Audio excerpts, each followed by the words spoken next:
You know, I tweeted this before. We've talked about this a lot recently on the show. We talked about it last year also. The asinine idea that Vegas knows. We did this on the show on Friday. Eagles-Vikings closed 6. Eagles won by 6. They knew. Or, use your brain. They actually didn't know. Ken, how could Vegas know if after the Bengals-Ravens game yesterday, where Joe Burrow looked bad for a second straight week, and then said after the game to the media, this wasn't like a clandestine secret report that came out. Burrow opened his mouth in front of microphones and cameras and said, I tweaked my calf again. It wasn't a secret. Burrow re-injured his calf. And the line for this game opened. Monday Night Football, Super Bowl rematch from a couple years ago in Cincinnati. The Bengals 6.5-point home favorites. I looked at that line last night and did 2 things. 1, laugh. 2, bet Los Angeles. Really? He's telling you. Also, if Burrow were if we felt like he were getting healthy, I still would have bet the Rams in the game at that number. So before we talk about the game, I don't know if you agree with me on this or you think I'm nuts for saying for putting that the way I put it. I could not believe that was the opener for the game last night. After Burrow said that he wasn't healthy, he said it, and they opened 6.5. I don't get it. So maybe I'm wrong about that, but that was my opinion. I think what this just emphasizes, and this isn't, what's the opener of the show? No victory laps, bragging rights, none of that stuff. It just emphasizes a really easy to understand concept, which is that at certain sports books that open first, NFL openers essentially are just the opinion of the guy running the sports book or the guy who's in charge of putting out the NFL numbers is a good way to think about it. It's just kind of what he thinks the number should be. You might be well, that's he's probably going to be wrong a lot. If that really what it is, he's probably going to be wrong all the time. Yeah, he is going to be wrong all the time. And they don't care. Because they just won't take a lot of money at first. And then a lot of people will bet the Rams because Burrow's hurt, and the line will go down, at $500 a bet or $1,000 a bet or $2,000 a bet or whatever. And then once they acquire that information that bettors really want the Rams because they think Burrow's not playing, and then the line stabilizes like what it's about to do, then they'll just raise the limits and raise the limits and raise the limits because they'll be more confident that the number is accurate. So let's have I think the point spread kind of tells you at this point, maybe this is an in-between number, and maybe the Rams will just be favored if Jake Browning starts and this is why we do the preseason content we do, both because we talk about the games when we bet on preseason games, but also because it provides us with great context for when we get to the regular season. So in the preseason, the Bengals backup quarterback duel was between Trevor Siemian and Jake Browning. Yeah. Jake Browning, the former Washington quarterback who lost by about 1 billion points in the college football playoff game, right? Browning won the duel, so Browning is the backup quarterback. I wanted to be a little fair to Jake Browning. I texted a bunch of people in the National Football League today to ask about, hey, is Browning actually good? Because I don't think he's good based on what I saw and based on what I read in the preseason. What I got, the prevailing thought was he is average. At absolute best, he's average and likely below average. Likely below average. Maybe surprises everyone, but just people that I really respect, don't think he's good and don't really think he has a lot of upside. So the point spread now sits, Ken, Cincinnati minus 1.5, total 43.5, again, in a Super Bowl rematch from a couple years ago. So look, the 6.5 conversation's long gone at this point. Now it's 1.5. It was 3.5 also today. Burrow ain't playing in the game. That's my opinion. I'm not reporting that. I don't think he's playing in the game. I wouldn't be shocked if they put him on injured reserve. You can't screw with this. You just can't.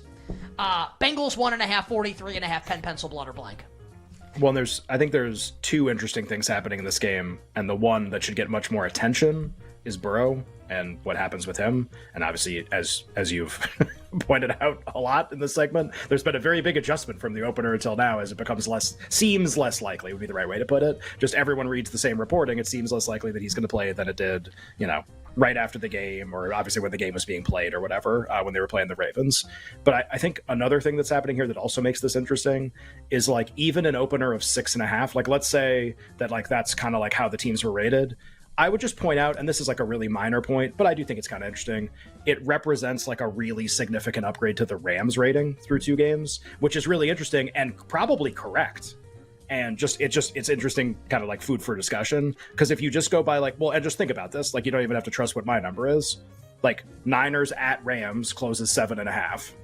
Yes, there's no home field advantage in the game, and the Niners fill that. We did that on Sunday. We talked about how, like, the Niners will fill that place up and they'll have a lot of fans there. But, like, okay, 7.5 on a neutral, and then you're going to play at Cincinnati, who had the highest win total in the league coming into the year. Like, that number is probably 10 before the year, or 10.5 before the year. 10.5 probably, right? And they opened 6.5. So, like, that opener could have had a little Burrow actually in it. Like, what if their rating was 10 and they were like, let's open less than 7 because we're not sure if Burrow's going to play. At least we don't go through 7 on the action. But what it also probably represents is something that we're all thinking, which is that maybe the Rams are actually just better than we thought before the year. And maybe they've kind of shown us that through 2 games. They remain... you called them the most interesting team in the offseason. They might still be the most interesting team. I mean, I still have no idea what this is going to be the whole season. Like, I know the first 2 games have been really good in terms of like what we expected and what they delivered on, but maybe they get like they're telling you maybe Cooper Kupp comes back in week 5, like that's on the table. We don't really have a lot of additional reporting recently on it, but like that's in play. Man, like, now you kind of think about it, you go, can they make the playoff? Like, the NFC stinks. Can they be the 6 seed or the 7 seed? Maybe. Like, look at the teams they'd have to leapfrog. They're certainly at least as good as a lot of them. One of them they played in week 1 and beat the crap out of them, the Seahawks. So just like, I still don't know what they are. It's just so interesting. It's a minor thing. Like, the major thing in this game is, does Burrow play? Yes or no? The point spread moves as he plays or doesn't play. But just the second thing is just the Cincinnati Bengals also happen to be playing this week. Probably a team that's going to get thought of as better than they were before the year, more than any other team that's played. Like, Tampa's 2-0. I don't think we've upgraded them as much as the Rams. You know, like, Atlanta's 2-0. I don't think we've upgraded them as much. Washington's 2-0. But like, Rams 1-1. Like, but what we've seen so far, they might be really good. So I think that's like kind of like makes this game doubly interesting, I guess I would say. I've seen something a lot this year.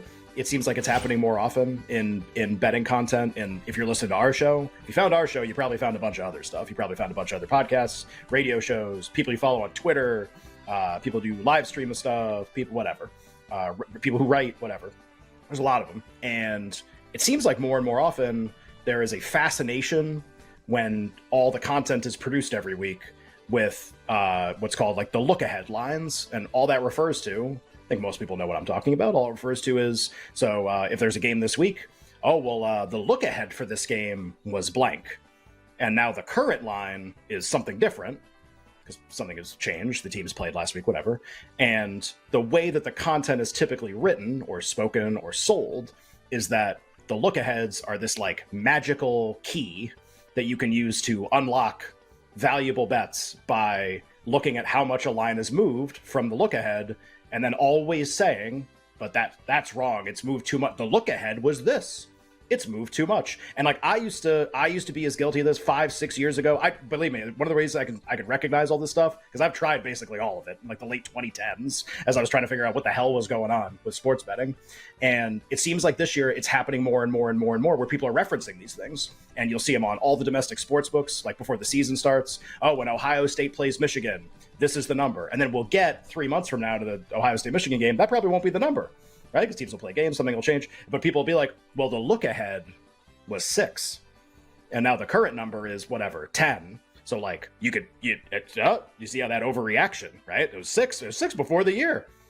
What an overreact. It's gone too far. And it's just people are selling picks with this exact Mad Lib style phrasing. I've seen it so much more this year. And so I want to talk about it. And the easiest way to immediately like deflate this entire style of handicapping is with a simple anecdote. So my wife was visiting her friends in Boston over the summer, and I had the kids at home. And she was, noon, 1 o'clock in the afternoon, whatever. She called me. She said, "Hey, like, we're still like at lunch, whatever. I think I'm gonna be home around 6." Okay, we're it's early in the day. It's a little estimate. I think I'm gonna be home around 6. A couple hours later, calls again. Got some good news. We actually I'm done. I'm getting in the car. I'm gonna be home at 4. We have an updated estimate. Now imagine if I hung up the phone and my kids go, "Dad, when's mom coming home?" And I'd be like, "Well, she said 4, but the look ahead was 6. So, like, the look ahead was, I got to go by the look ahead. We've gone too far. The look ahead's changed. Like, you know what? I know she said 4. Recency bias. I think it's actually 6. Does anyone think that makes any sense at all? And let's use Clemson, Florida State as an example. That's the noon game. That'll be the first really good game that comes on Saturday. I believe currently Florida State is a very small road favorite. I think they're like 1.5, 2 on the road or something like that. They were this morning. And you'll invariably, and I know this because I bet it and I made a terrible bet, you'll hear somebody say, well, before the season, Clemson was -3. Gone too far. It's like, really? Or, hear me out on this one. Maybe we watched Florida State play a couple games and they're awesome. And we watched Clemson and they lost to Duke. So maybe we should change this.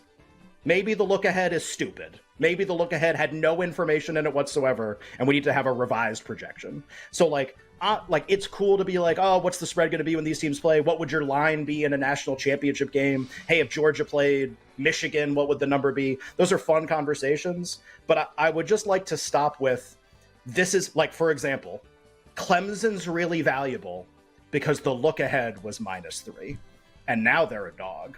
You know why they're a dog? Because Florida State is so much better than them. It's like not even funny, and now we all realize it. If anything, honestly, I can't bet this game because I'm holding the stupid Clemson -3 ticket from before the year. I think Florida State's so good in this game, it's not even funny. I actually think they're way good here. I think Clemson stinks. That's actually what I think.